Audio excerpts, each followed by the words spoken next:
નિવેદનથી રાજકીય ગરમાવો આવી ગયો। રાજકીય રીતે કોળી સમાજ સૌથી શક્તિશાળી છે। કોળી સમાજ જે પક્ષમાં બેસે તેની સરકાર બની જાય, કોળી સમાજ જે પક્ષમાંથી ઉઠી જાય તેની સરકાર પડી પણ જાય। વોટ અને નોટ કોળી સમાજ ફરતી જ રહેવી જોઈએ। કોળી સમાજ હટી જાય તો સનાતન ધર્મનું શું થાય? ઋષિ ભારતી બાપુએ આ જણાવ્યું। શક્તિ માતાજીના નવરંગ માંડવામાં ઋષિ ભારતી બાપુ આ બોલ્યા।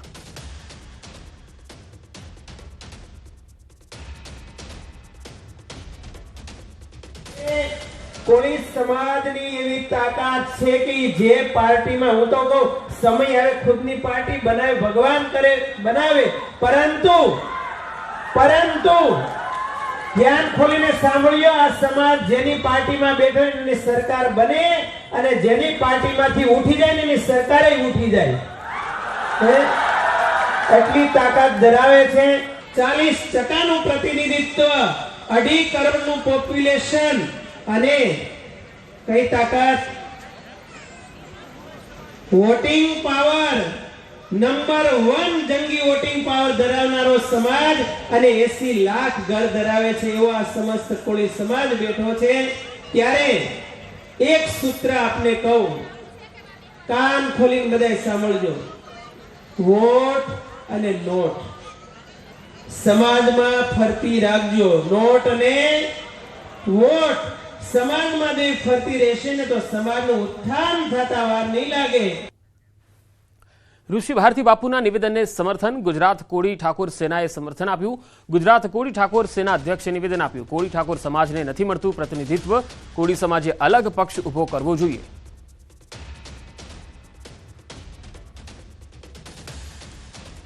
જેમ ઋષિ ભારતી બાપુએ જેમ કીધું છે એમ આવનારા સમયની અંદર કોળી ઠાકોર એક પોલિટિકલી પાર્ટી જરૂર કરશે। હું પણ એને સમર્થન આપું છું। ગુજરાત હાઈકોર્ટના સરકારી વકીલ હોવાની ઓળખ આપી છેતરપિંડી કરી હોવાની ઘટના સામે આવી। સરકારી વકીલ કાર્તિક પંડ્યાના નામની ઓળખ આપી પોતે પોક્સો અને છેડતીના ગુનાના સરકારી વકીલ હોવાનું જણાવી 20,000 રૂપિયા પડાવી લીધા। જેલમાં રહેલા આરોપીને જામીન આપવામાં મદદ કરશે તેવું કહી આરોપીના પરિવાર સાથે ટેલિફોનિક વાતચીત કરી પૈસા માંગ્યા। જો કે પરિવારને આ બાબતે શંકા જતા પૂછપરછ કરાઈ, જેમાં સમગ્ર ભાંડો ફૂટી ગયો। પોલીસે મયંક સંઘાણી નામના શખ્સની ધરપકડ કરી વધુ તપાસ હાથ ધરી છે। નામદાર ગુજરાત હાઈકોર્ટમાં આમાં કોર્ટ પ્રક્રિયાથી સારી રીતે વાકેફ હોય અને પરિવારના સભ્યોના એ સંપર્ક નંબર એમને એનકેન પ્રકારે મેળવી કોન્ટેક્ટ કરેલો હતો, જેથી આ કામના આરોપી જે ગુનાહિત ઇતિહાસ ધરાવે છે। હજુ આ કામના આરોપીએ બીજા કેટલા વ્યક્તિ વિરુદ્ધ આવા છેતરપિંડી આચરેલ છે એ વિક્ટીમને સંપર્ક કરવા માટે જણાવેલું છે। જે પણ કોઈને આવું થયેલું હોય તેના વિરુદ્ધ સોલા પોલીસ સ્ટેશનની અંદર ગુનો દાખલ કરવાની તજવીજ હાલમાં કરેલી છે। અમદાવાદમાં 3 નકલી પોલીસની ધરપકડ કરાઈ। વેપારીને ધમકી આપીને 28,000 રૂપિયા પડાવી લીધા। ઈસનપુર પોલીસે 3ની ધરપકડ કરી। નારોલ સર્કલ નજીક ખોટા કામ કરે છે તેવા આક્ષેપ કરીને પોલીસ સ્ટેશન લઈ જવાની ધમકી આપી। યાસીન ઉર્ફે પપૈયો કુરેશી અને મોહસિન શેખ અને અબરાર પઠાણની ધરપકડ કરાઈ।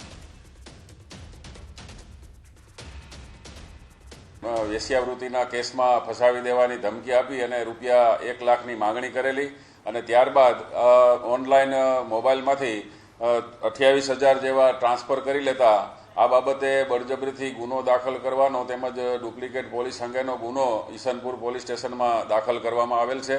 આ ગુનાના કામે સીસીટીવી ફૂટેજ તેમજ ટેકનિકલ સોર્સથી મળેલ માહિતી આધારે આ ગુનામાં યાસીન ઉર્ફે પપૈયો કુરેશી, મોહસિન શેખ અને અબરાર પઠાણ નામના 3 આરોપીઓની ધરપકડ કરવામાં આવેલ છે। પકડાયેલ બનાસકાંઠામાં પાણીને લઈને ખેડૂતોના દેખાવ। ખેડૂતો ઢોલ નગારા સાથે પ્રાંત કચેરીએ પહોંચ્યા। દિયોદર અને લાખણી તાલુકાના ખેડૂતોની માંગ છે સુજલામ સુફલામ કેનાલમાં પાણી છોડવાની માંગ છે। સિંચાઈના પાણી માટે દિયોદર પ્રાંત કચેરી ખાતે દેખાવો થયા। પાણી છોડવાની માંગને લઈ ખેડૂતોએ નારા લગાવ્યા। દિયોદર અને લાખણી તાલુકાના ખેડૂતોએ પ્રાંત અધિકારીને આવેદનપત્ર આપી અને રજૂઆત કરી। તળાવ ભરો તો ટપ દઈને 2 દાડા ત્રણ પછી તળાવ બંધ કરો, પણ પાણી તો કોઈ તમે વેચાતું લાવ્યું નથી। અટલ ભુજલના તળાવ ગાળવાના પૈસા છે પડ્યા। જેમ તળાવ 100 માં ઢુકડું આવે ત્યારે તમે તળાવ ભરો તો ભૈલા, જેમ કે મી વરે ખોટો ભ્રષ્ટાચાર કરીને કે તળાવ પાસ થઈ ગયું। આ સુજલામ સુફલામમાં પાણી સુકાઈ ગયું છે અને બાજરીઓનો વાવેતર હજારો હેક્ટરમાં કરેલો છે અને ઘાસચારો પણ બળી રહ્યો છે। એટલે અમારે તકલીફ પડે પાણી વગર ઘાસચારાની ને બાજરીઓની, એટલે પાણી માટે અમે આવ્યા હતા। એટલે તાત્કાલિક સુજલામ સુફલામમાં પાણી નાખે. જામનગરમાં ભર ઉનાળે ડેમમાંથી પાણી છોડાયું. ઊંડ 1 ડેમમાંથી પાણી છોડવામાં આવ્યું. ડેમના 5 દરવાજા ખોલવામાં આવ્યા.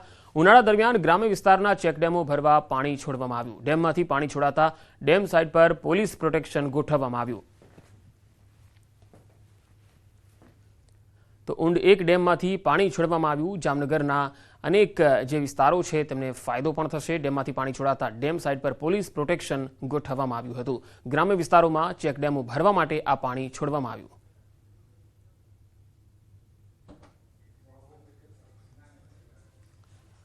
વડોદરામાં માજલપુરમાં પાણીની લાઇનમાં ભંગાણ થઈ ગયું. 2 દિવસ અગાઉ ગેસ લાઇન લીક થઈ હતી. આજે આ જ સ્થળે પાણીની લાઇનમાં ભંગાણ થયું. પાલિકાની બેદરકારીને કારણે પાણીના ફુવારા ઉડ્યા.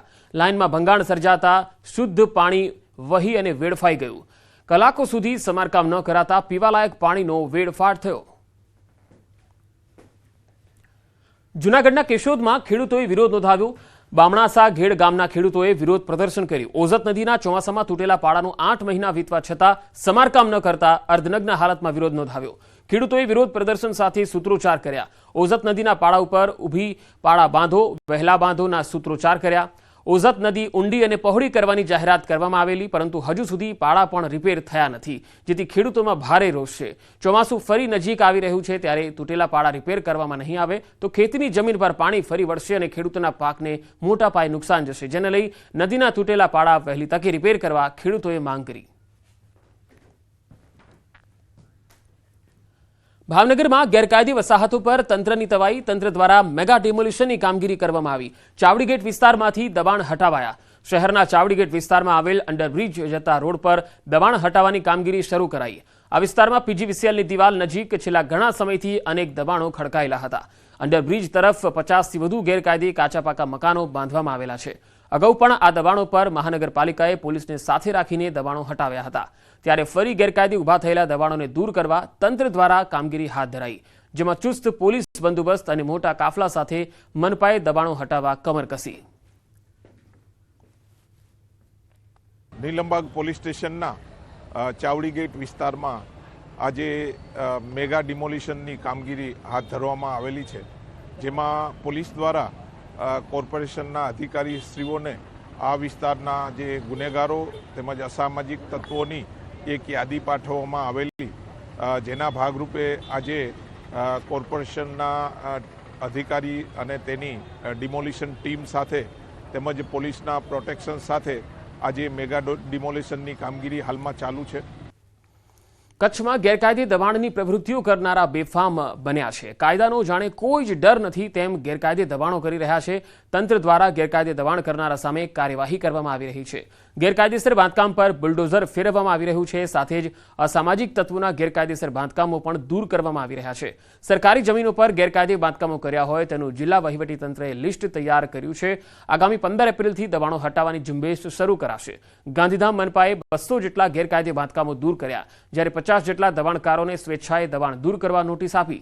ગામડામાં પણ જિલ્લા પંચાયતે ખાસ દબાણ શાખા શરૂ કરી છે, જેના દ્વારા જિલ્લામાં થયેલ ગેરકાયદેસર બાંધકામોને જુદા તારવી લિસ્ટ તૈયાર કરવામાં આવી રહ્યું છે. જિલ્લા કલેક્ટર આનંદ પટેલે પ્રાંત અધિકારીઓને દબાણો દૂર કરવા સૂચના આપી.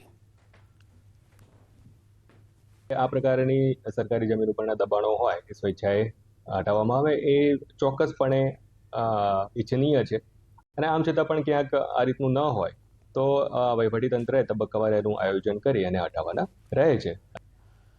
ભાવનગર જિલ્લાના મોટા ખોખરા ગામે friends of woman world bank, NABARD માહિતી સંસ્થા તેમજ મોટા ખોખરા ફાર્મર પ્રોડ્યુસર કંપનીના સંયુક્ત પ્રયાસ